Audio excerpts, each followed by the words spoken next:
नमस्कार, news one India में आपका स्वागत है। आपके साथ मैं धर्मराज सिंह। उत्तर प्रदेश में पिछले 24 घंटे में कोरोना के 32,993 नए केस रिपोर्ट किए गए हैं।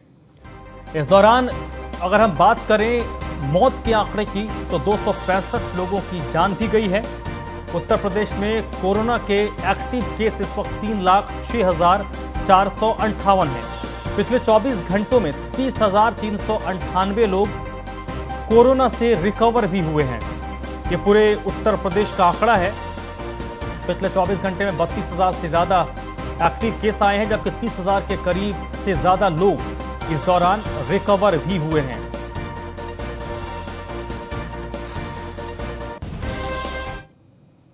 अब आपको हम उत्तर प्रदेश के अलग अलग जिलों में कितने नए केस सामने आए हैं और कितनी मोर्टेलिटी रेट है, यानी कितने लोगों की मौत हुई, उसके कुछ आंकड़े आपको दिखाते हैं। सबसे पहले बात करें राजधानी लखनऊ की। यहां पर 4,437 नए केस आए हैं, 39 लोगों की मौत हुई है। कानपुर नगर में 2,320 केस आए हैं, जबकि 15 लोगों को अपनी जान गंवानी पड़ी है। वाराणसी में 1,752 नए केस रिपोर्ट किए गए हैं, 13 लोगों की मौत हुई है। प्रयागराज में आंकड़ा 1,521 का है, जबकि 13 लोगों की इस दौरान मौत हुई है। बरेली में कोरोना के 1,427 नए केस रिपोर्ट किए गए हैं। मेरठ में 1,291 नए केस पिछले 24 घंटे में रिपोर्ट किए गए हैं। गाजियाबाद में 1,068 नए केस हैं, जबकि 15 लोगों की मौत हुई है। गौतम बुद्ध नगर में 971 नए केस पिछले 24 घंटे में रिपोर्ट हुए हैं, जबकि 12 लोगों की मौत हुई है। गोरखपुर में 852 नए केस रिपोर्ट हुए। झांसी में 772 नए केस आए हैं, जबकि मुरादाबाद में 622 नए केस रिपोर्ट किए गए हैं। गाजीपुर में कोरोना के 954 नए केस रिपोर्ट किए गए हैं। आदित्य द्विवेदी इस वक्त मेरे साथ फोन लाइन पर जुड़ चुके हैं। इसी पर ज्यादा बातचीत के लिए आदित्य, 32,000 से ज्यादा नए संक्रमण के केस पिछले 3-4 दिनों से, आंकड़ा थोड़ा सा कम। रिकवरी रेट 30,000 से ऊपर, यानी कि 30,000 से अधिक लोग रिकवर भी हुए पिछले 24 घंटों में। लखनऊ जहां पर लगातार 5,000 से ऊपर मामले आ रहे थे, आज 5,000 से कम के मामले आए हैं। इसका मतलब है कि धीरे धीरे स्थिति पटरी पर लौट रही है। गैप छोटा है, लेकिन हम उम्मीद करेंगे गैप जल्दी ही बड़ा हो। देखिए धर्मराज, ये एक बहुत राहत की बात है कि लगातार युद्ध स्तर पर जो प्रयास किए जा रहे हैं योगी सरकार के द्वारा, उसके बाद पूरे देश में जहां पर संक्रमण कोरोना का बढ़ रहा है, वहीं पर उत्तर प्रदेश में हम कह सकते हैं कि स्थिर हो गया है। बढ़ तो नहीं रहा है, बल्कि स्थिर होने के साथ ही कुछ ना कुछ कम भी हो रहा है। जहां उत्तर प्रदेश की राजधानी लखनऊ में ये संख्या संक्रमण की लगभग 6,000 के करीब पहुंच गई थी। अगर हम एक सप्ताह पहले की निगाह डालें तो उसको घटा करके कहीं ना कहीं तमाम मशक्कत के पास कम किया गया है। अब ये आंकड़ा 5 के आसपास सिमट गया है। इसी तरह से मौत का भी आंकड़ा कम हो गया है। और अगर हम और महानगरों की भी बात करें, प्रदेश के प्रमुख महानगरों की बात करें, तो वहां पर भी कहीं ना कहीं बढ़ने के बजाय स्थिर होने का काम कर रहा है। तो जो मेहनत है, जो कोशिश की जा रही है, जो लोगों के बीच में जागरूकता फैलाई जा रही है, लोगों को बताया जा रहा है कि मास्क लगा के ही निकले, बगैर जरूरी काम के बाहर ना निकले, तो वो कहीं ना कहीं कारगर साबित होती दिख रही है। जी धनराज। चलिए, अब ये जो आंकड़े हैं उत्साहजनक है, लेकिन इसमें आम लोगों को ये भी देखना होगा कि बहुत जल्दी आप फ्री मत हो जाइए। इस मोमेंटम को जो लोग, क्योंकि हमें जो अपडेट हमारे अलग अलग संवाददाताओं से मिल रहा है, उसमें ये लग रहा है कि जो आम लोग हैं वो इसकी गंभीरता को समझ रहे हैं और खुद ब खुद वो अपने अपने घरों में बंद हैं, लॉकडाउन का पालन कर रहे हैं, कर्फ्यू का पालन कर रहे हैं। जरूरी यह है कि इस मोमेंटम को अगले 2-4 महीने तक लोग कंटिन्यू रखें। जी हाँ, बिल्कुल। जिस अंदाज में, जिस तेजी के साथ में कोरोना संक्रमण ने फैलना शुरू किया था और लोग लापरवाह थे, जो लोगों ने इस चीज को, संजीदगी को समझा कि आखिरकार प्रदेश की सरकार, प्रदेश के जिम्मेदार लोग क्या चाह रहे हैं, और उसमें कहीं ना कहीं लोगों ने साथ देने की कोशिश की। देखिए, कर्फ्यू या लॉकडाउन शुक्रवार की रात 8 बजे से सोमवार की सुबह 7 तक लगता है, लेकिन अगर हम कल की बात करें, मंगलवार की बात करें, 2 दिन हम देख रहे हैं। हमारे रिपोर्टर्स, हमारी टीम जब भीड़ भाड़ वाले इलाकों में भी गई, तो जहां भीड़ रहती थी वहां पर लोगों की संख्या काफी कम देखने को मिली। ये एक राहत की बात है कि लोग जागरूक हो रहे हैं, तो जो सरकारी प्रयास है वो भी सार्थक हो रहे हैं। और इस बीच शुक्रवार से सोमवार तक जब लॉकडाउन रहता है तो बड़े पैमाने पर सैनिटाइजिंग का काम किया जा रहा है। तो उस सैनिटाइजिंग के काम से क्या हो रहा है कि जो संक्रमण है वो भी फैलने से रुक रहा है। तो जब चारों तरफ से कोशिश की जा रही है, लोग भी जागरूक हो रहे हैं, लोग भी अपने कर्तव्यों का निर्वहन कर रहे हैं, उसके बाद ये चीज स्थिर हुई है। और जैसा कि आपने कहा, हमारे दर्शकों को बताया कि अगले 4 से 6 महीने तक बहुत संयम की जरूरत है। बेवजह बाहर निकलने की जरूरत नहीं है। जिस तरह से पिछले 6 महीने में देखने को मिल रहा था कि लोग लापरवाह हो गए थे, भीड़ भाड़ में शामिल हो रहे थे, 200-500 लोग गैदरिंग होने लगी थी, इसको पूरी तरह से प्रतिबंधित रखना चाहिए। लोगों को खुद तय करना होगा कि नहीं, हम 5 लोग इकट्ठे नहीं होंगे, हम 4 लोग इकट्ठे नहीं होंगे, 2 गज की दूरी रखेंगे, मास्क जरूर लगाएंगे, तो ही इन सब चीजों पर काबू पाया जा सकता है। जी चलिए, अब ये स्थिति अगर बनी रहती है, ये अगर मोमेंटम बरकरार रहता है, तो हम उम्मीद करेंगे कि स्थिति आने वाले दिनों में थोड़ी बेहतर हो। आदित्य, आप मेरे साथ बने रहिएगा। तो उत्तर प्रदेश के अलग अलग शहरों के क्या कुछ फिगर हैं, क्या कुछ आंकड़े पिछले 24 घंटे के हैं, वो हमने आपको दिखाया। वहीं नगर विकास मंत्री आशुतोष टंडन ने निर्देश दिया है कि माइक्रो कंटेनमेंट जोन पर विशेष तौर पर नजर रखी जाए, निगरानी समिति और अधिक क्रियाशील हो जाएं, सभी स्थानीय निकायों का सैनिटाइजेशन किया जाए, सभी फ्रंटलाइन वर्कर्स को वैक्सीन लगवाया जाए, ये सुनिश्चित करवाया जाए, क्योंकि सबसे पहले जो खतरे के जद में आते हैं वो फ्रंटलाइन वर्कर्स हैं। और इसमें आप कह लीजिए डॉक्टर, पैरामेडिकल स्टाफ जो हैं वो फ्रंटलाइन वॉरियर्स हैं। नगर विकास मंत्री ने कोविड को लेकर जो बैठक की है, उसमें 11 मंडल के 81 नगर पालिकाओं के साथ बैठक हुई है वर्चुअल। इस बैठक में नगर विकास मंत्री ने ये तमाम निर्देश दिए हैं। आदित्य द्विवेदी मेरे साथ बने हुए हैं। आदित्य, नगर विकास मंत्री की ये जो सलाह है, सबसे जो इंपॉर्टेंट बात इसमें मुझे 2 पॉइंट नजर आए। पहले कि जो माइक्रो कंटेनमेंट जोन है उसमें विशेष तौर पर सावधानी बरती जाए, क्योंकि ऐसा इस बार दिख रहा है कि एक घर में अगर कोविड का कोई मामला है तो उनके घर वाले दवाई के लिए, तो ऑक्सीजन की सप्लाई के लिए, रसद के लिए भटक रहे हैं। तो इससे एक स्थिति बन जाती है कि वो लोग हो सकता है संक्रमित हो और उस संक्रमण को लेकर घर से बाहर निकल रहे हैं, तो वो एक उस पर फोकस करना बहुत जरूरी है। जी हाँ, बिल्कुल। इस बार जो देखिए, जो फोकस सरकार उस सभी बिंदुओं पर कर रही है जहां से थोड़ा भी उन्हें लग रहा है कि नहीं, संक्रमण फैल रहा है। तो जो एक रिपोर्ट आई है सरकार के पास, उस रिपोर्ट में ये है कि पिछले चरण में जब पहला राउंड आया था कोरोना का, तब महानगरों में संक्रमण तेजी से फैल रहा था। लेकिन इस बार ऐसा देखने को मिला है, जो छोटे छोटे टाउन एरिया हैं, जो छोटे छोटे कस्बे हैं, जो छोटे छोटे शहर हैं, वहां पर बहुत तेजी से संक्रमण फैल रहा है और इस संक्रमण की दर बहुत ज्यादा तेज है। इसको देखते हुए नगर विकास मंत्री आशुतोष टंडन ने एक वर्चुअल मीटिंग की। इस मीटिंग में 11 मंडलों और 81 नगर पालिकाओं के जो जिम्मेदार अधिकारी हैं उनके साथ बैठ के मीटिंग की और मीटिंग में तय किया कि हर हाल में जो लॉकडाउन होता है, जो जनता का जो कर्फ्यू लगता है नाइट में या शुक्रवार से सोमवार तक, इसमें जो भी छोटे छोटे जो जोन है, अगर एक भी पेशेंट मिला है कोरोना का तो उसके आसपास इमीडिएट सैनिटाइजिंग का काम किया जाए, उसमें कोई लापरवाही ना हो। साथ ही मास्क भी जरूरी है, इस बात को भी जागरूक हो। और इसके लिए जो सभासद हैं, जो स्वयंसेवी संगठन हैं, उनको भी शामिल किया गया है, उनको भी बताया गया है कि वो जागरूकता किस अंदाज में फैलाएं और लोग जागरूक रहें। जी चलिए आदित्य, बहुत बहुत शुक्रिया आपका। कांग्रेस महासचिव प्रियंका गांधी ने मुख्यमंत्री योगी आदित्यनाथ को एक चिट्ठी लिखी है। इस चिट्ठी के जरिए प्रियंका गांधी ने मुख्यमंत्री से मांग की है कि राज्य सरकार तत्काल जनता को राहत पहुंचाए। प्रदेश के ग्रामीण इलाकों में जांच नहीं हो रही है, यह आरोप प्रियंका गांधी ने लगाया है। प्रियंका गांधी की चिट्ठी में इस बात का भी जिक्र है कि ग्रामीण इलाके तो छोड़िए, शहरों में भी जांच कराना काफी मुश्किल हो गया है। अस्पतालों में बेड की कमी है और ऑक्सीजन की भारी किल्लत से लोग परेशान हैं।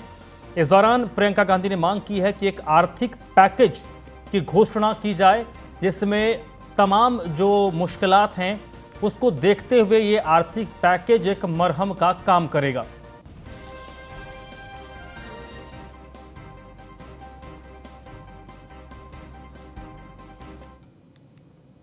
कोरोना संकट को लेकर समाजवादी पार्टी के प्रवक्ता अनुराग भदौरिया ने कहा है कि सरकार अपनी कमी को इस वक्त छुपाने में लगी हुई है।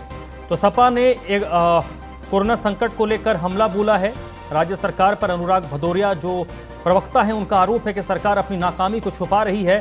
सरकार लोगों की मदद करने में नाकाम है, इसलिए सरकार अपनी कमी को छुपा रही है। ऑक्सीजन और बेड की किल्लत से लोग परेशान हैं, तीमारदार परेशान हैं। तीमारदार ऑक्सीजन और बेड के लिए जद्दोजहद कर रहे हैं और सरकार उनकी इन समस्याओं को दूर करने में नाकाम है। कोरोना से लोगों की मौतें हो रही हैं और उत्तर प्रदेश की सरकार अपनी कमी छिपाने के लिए लोगों को धमका रही है। तो मैं उत्तर प्रदेश सरकार से पूछता हूं कि उत्तर प्रदेश के जो सांसद हैं मोहनलालगंज से, मेरठ के और उनके जो मंत्री हैं, सरकार की ऑक्सीजन कमी होने पे, बेड की कमी होने पे और जो अव्यवस्था होने पे सवाल उठा रहे हैं, तो क्या सरकार उनके ऊपर एनएसए लगाएगी, उनकी संपत्ति जब्त करेगी? क्या सरकार ये बताए? एक तो सरकार लोगों की मदद नहीं कर पा रही है, लोग में हाहाकार मचा है, ऊपर से सरकार धमका भी रही है। ये सरकार है या तानाशाही है? ये पहली बार है हमारे देश के अंदर में देखने को मिला है कि सरकार अपनी नाकामी छुपाने के लिए लोगों पे। मथुरा में श्रीकांत शर्मा ने आज जिला अस्पताल का औचक निरीक्षण किया। इस दौरान उनके साथ सीएमएस और जिलाधिकारी भी मौजूद थे। उन्होंने सीएमएस और जिलाधिकारी को आदेश दिया है कि कोरोना के जो मरीज हैं उनको किसी भी तरीके से परेशानी ना हो। सभी लोगों से दवाओं की स्टॉक ना करने की अपील श्रीकांत शर्मा ने कही। उन्होंने कहा कई जगहों पर ऑक्सीजन और रेमडेसिविर की कमी हो रही है। सरकार जल्दी ऑक्सीजन और इंजेक्शन की पूर्ति कर रही है। इसके अलावा जो लोग कालाबाजारी कर रहे हैं उनके खिलाफ सरकार कड़ी कार्रवाई कर रही है। उन्होंने आम लोगों से अपील किया कि आम लोग इस लड़ाई में सरकार का साथ दें, सभी लोग मास्क लगाएं और सामाजिक दूरी का पालन करें। हमने डीएम को आदेशित किया है कि जो हमने मजिस्ट्रेट बनाए हैं हॉस्पिटल्स के लिए उनमें समन्वय रहे, जिससे कि मरीजों को कोई दिक्कत ना आए। सरकार की प्राथमिकता है कि जरूरतमंद जो लोग हैं उनको तत्काल इलाज मिले। सरकार की प्राथमिकता है कि हम अपने लोगों को बचाएं। सर, ऑक्सीजन की और कोविड से इंजेक्शन की क्या स्थिति है सर? मतलब देखिए, कई जगह कमी है, लेकिन लगातार 24 घंटे प्रशासन के लोग, हमारे सब लोग काम कर रहे हैं और ज़रूरत जहाँ जितनी है उसको पूरा करने का प्रयास कर रहे हैं। तो ज़रूरत ये निश्चित रूप से सुनिश्चित करें कि किसी को कोई असुविधा ना हो। देश में कोरोना संक्रमण को ध्यान में रखते हुए 1 मई से वैक्सीनेशन का तीसरा चरण शुरू होगा। आपको बता दें कि मेरठ जिले में पहले 2 घंटे तक होने वाला वैक्सीनेशन अब पूरे दिन किया जा रहा है, जिसके लिए मेरठ में तकरीबन 50 वैक्सीनेशन सेंटर बनाए गए हैं। देखिए हमारे संवाददाता के शर्मा की रिपोर्ट। कोरोना का संक्रमण बढ़ता जा रहा है और ऐसे में वैक्सीनेशन करवाने वाले लोग भी अब पहुंचने शुरू हो गए हैं। पहले तो देखा जाता था कि सुबह 7 बजे से लेकर ही 12 बजे तक वैक्सीनेशन होता है, लेकिन यहाँ पर मेरठ के हम कैंटोनमेंट बोर्ड के अस्पताल में हैं, जहां पर वैक्सीनेशन कराने के लिए लोग आ रहे हैं और वैक्सीनेशन को लेकर जितनी अवेयरनेस है वो काबिले तारीफ है। हमारे साथ आंगनवाड़ी संतोष त्यागी खड़ी हैं और जो यहाँ पर कंधे से कंधा मिलाकर काम कर रही हैं। बिल्कुल, आज कई रोज हो गए हैं जी, बहुत अच्छा काम चल रहा है। इस टाइम टीके वगैरह सब ठीक लग रहे हैं, मास्क वगैरह बता रहे हैं। आप लोग का सहयोग मिल रहा है पूरा। जी, हम यही चाहते हैं कि भगवान यही हमें सबको बचा के रखे, हमारे अधिकारियों को ये पता चलना चाहिए। जी जी, वैक्सीनेशन हो चुका है। वैक्सीनेशन हो रहा है, बहुत अच्छे तरीके से हो रहा है, जो सिस्टमेटिक तरीका होना चाहिए हो रहा है, किसी को कोई दिक्कत नहीं है। जो भी आ रहा है 5 से 10 मिनट लग रहे हैं, आराम से वैक्सीन जी, आराम से वैक्सीनेशन लग रहा है और ये सारे वैक्सीनेशन का प्रोसेस तैयार है और कहने की जरूरत नहीं है कि अगर वैक्सीनेशन हो जाता है और फिर उसके बाद आपको कोरोना होगा तो कोरोना इतना घातक नहीं होगा। गोंडा से अगली खबर है, जहां पर कोविड कंट्रोल को लेकर जिले के डीएम सख्त हो गए हैं। अब L3 के मरीजों का गोंडा में इलाज होगा। कोविड हॉस्पिटल में ही वेंटिलेटर को चालू किया गया है। 6 वेंटिलेटर टेक्नीशियनों की तैनाती यहां पर कर दी गई है। 28 वेंटिलेटर में से 17 वेंटिलेटर गोंडा में चालू हो गए हैं। एक गंभीर मरीज को वेंटिलेटर पर शिफ्ट किया गया है। डीएम ने 9 अधीक्षकों की वेतन वृद्धि को भी रोक दिया है। उन्होंने कहा कि सुधार नहीं होने पर अनुशासनात्मक कार्रवाई भी की जाएगी। 16 सीएचसी अधीक्षक टेलीमेडिसिन से जुड़े हुए हैं। डीएम ने सभी का नंबर भी सार्वजनिक कर दिया है। कोविड हॉस्पिटल का अधीक्षक को भी बदल दिया गया है। साबिर अंसारी इस वक्त मेरे साथ फोन लाइन पर जुड़ चुके हैं इसी पर अपडेट के लिए। साबिर, जिस तरीके की कार्रवाई हुई है, कादिर अंसारी इस वक्त मेरे साथ जुड़ चुके हैं। कादिर, जिस तरीके की कार्रवाई हुई है, उम्मीद की जा सकती है कि इसके बाद जिले में स्वास्थ्य व्यवस्थाएं थोड़ी बेहतर होंगी? बिल्कुल, साफ तौर से जिस तरीके से मुख्यमंत्री योगी आदित्यनाथ कोविड को लेकर के बेहद ही चिंतित है और लगातार जो है प्रयास किए जा रहे हैं। कोविड वहीं गोंडा में कोविड कंट्रोल को लेकर के डीएम की सख्ती देखने को मिली है। अब लेवल 3 के जो मरीज थे उनका इलाज कोविड हॉस्पिटल में ही चालू कर दिया गया है। वेंटिलेटर के लिए जो है 6 टेक्नीशियन की तैनाती कर दी गई है और 28 वेंटिलेटर के साथ जो है 17 वेंटिलेटर जो है चालू कर दिए गए हैं और एक गंभीर रूप से जो कोविड पेशेंट था उसको भी यहाँ पे शिफ्ट किया गया है। डीएम ने 9 अधीक्षकों का जो है वेतन वृद्धि भी रोकी है। सुधार न होने पे अनुशासनात्मक कार्रवाई करने के भी निर्देश दिए हैं। अधीक्षक ने टेक्नीशियन के तौर पर साफ तौर से सब लोगों को तैनाती की गई है। वहीं डीएम ने सख्त आदेश दिए हैं कि यदि अगर कोई लापरवाही होती है तो इस पर सख्त से सख्त कार्रवाई की जाएगी। जिस तरीके से कोविड महामारी लगातार देखने को मिल रही है, इस पर प्रशासन जिस तरीके से सख्ती दिखा रहा है, तो कहीं ना कहीं लापरवाही करने वालों की अब खैर नहीं है और किसी भी तरह की कोताही बर्दाश्त नहीं की जाएगी। जिस तरीके से मुख्यमंत्री योगी आदित्यनाथ लगातार चलिए कादिर जी, बहुत बहुत शुक्रिया कादिर आपका। महाराजगंज के हालात लगातार बद से बदतर होते जा रहे हैं। फिलहाल शैया वाले अस्पताल में कोरोना पॉजिटिव लगभग 50 मरीज जिंदगी और मौत से जूझ रहे हैं। अस्पताल में ना तो डॉक्टर हैं ना ही कोई जिम्मेदार स्टाफ। मरीज लगातार मर रहे हैं, लेकिन सीएमओ डॉक्टर ए के श्रीवास्तव फोन नहीं उठाते। जिला अस्पताल में मौजूद सीएमएस डॉक्टर ए के राय भी कुछ बोलने को तैयार नहीं है। मरीज के परिजनों को उनकी बॉडी भी 2 से 3 दिन के बाद मिल रहा है। पूरे मामले पर स्वास्थ्य अधिकारी भाग रहे हैं और महाराजगंज का स्वास्थ्य महकमा चुप्पी साधे हुए है।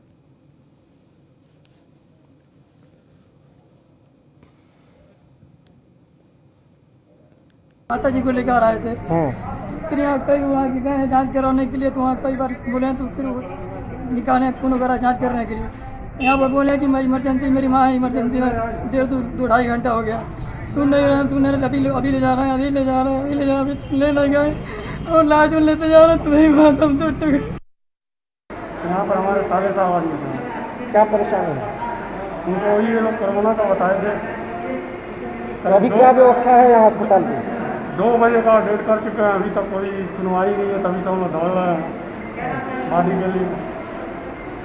डॉक्टर यहाँ मिले हैं आपको? नहीं मिले हैं। अंदर हम जाकर उन लोगों से बोल रहे हैं तो कह रहे हैं चलिए अभी हम 1 घंटे के बाद क्लियर करेंगे। हाँ, उनका डेट होने के बाद हम गए हैं तो पीछे हैं तो कह रहे हैं कि चलिए हम 1 घंटा के बाद हम क्लियर करेंगे। क्या नाम है उनका? दीनानाथ गुप्ता। कितनी उम्र रही होगी? 35 साल की। अभी नहीं बता रहे हैं कि वो नहीं, अभी तक कोई नहीं मिला हमको ऊपर से। अभी वो पोर्टल पर नहीं चढ़ा होगा, पोर्टल पे चढ़ेगा, उसका देखा जाएगा कौन कोविड पॉजिटिव था, कौन कोविड पॉजिटिव नहीं था, उस हिसाब से रहता है। तो ये कोविड हॉस्पिटल है और कोविड के मरीज ही यहाँ रखे गए हैं, तो फिर मौत में कोविड से मौत हुई, कैसे मौत हुई, ये बाद में डिसाइड किया जाएगा? नहीं, बीएससी देखने के बाद, क्योंकि यहाँ पर लगातार यहाँ पे गैस की कमी बताई जा रही है, ऑक्सीजन की कमी बताई जा रही है। जवाब सुन लीजिए, कोविड का मरीज जो डायग्नोस है उसको भर्ती करते हैं, जो कोविड का डायग्नोस नहीं है लेकिन उसका सिम्टम कोविड से संबंधित है तो उसको सस्पेक्टेड कोविड करके भर्ती किया जाता है। नोएडा में ऑक्सीजन और रेमडेसिविर को लेकर जिला अस्पताल की सीएमएस रेणु अग्रवाल का दावा है कि जिले में अब ऑक्सीजन की किल्लत नहीं है। उन्होंने दावा किया है कि कुछ दिन पहले ऑक्सीजन की थोड़ी बहुत जरूर कमी थी, लेकिन अब स्थिति बेहतर है। फैलने की गति काफी तेज हो गई है इस समय से। चिकित्सा विभाग ने, हमारी यूपी सरकार ने, भारत सरकार ने बहुत अच्छा अरेंजमेंट कर रखा है। पूरा कोविड डेडिकेटेड एक हॉस्पिटल बना हुआ है। मेरे ख्याल से वो नोएडा में ही है और यूपी के कहीं भी आसपास इतना अच्छा हॉस्पिटल नहीं होगा। पहले ये 168 बेडेड L2 हॉस्पिटल बनाया गया था और 168 बेड भी पहले उतने नहीं भर रहे थे पिछली बार, लेकिन इस समय कोविड इतना ज्यादा फैल गया है कि उसको देखते हुए गवर्नमेंट ने 200 बेड उसमें और बढ़ाए हैं और 200 बेड बढ़ाए हैं तो थोड़ी सी उसमें समस्या जो आ रही है उसको भी दूर की जा रही है, क्योंकि जब एकदम से कोई चीज पेशेंट का लोड बढ़ गया है तो थोड़ी ऑक्सीजन वगैरह की दिक्कत आती है। लेकिन हम लोग पेशेंट को लेकर सेटल करते हैं, स्टेबलाइज करते हैं, उसके बाद किसी और हॉस्पिटल में उसको जो है कॉन्फ्रेंस में लेके उसको भेजा जाता है, पेशेंट को बाहर नहीं रखता। इस बुलेटिन में फिलहाल इतना ही।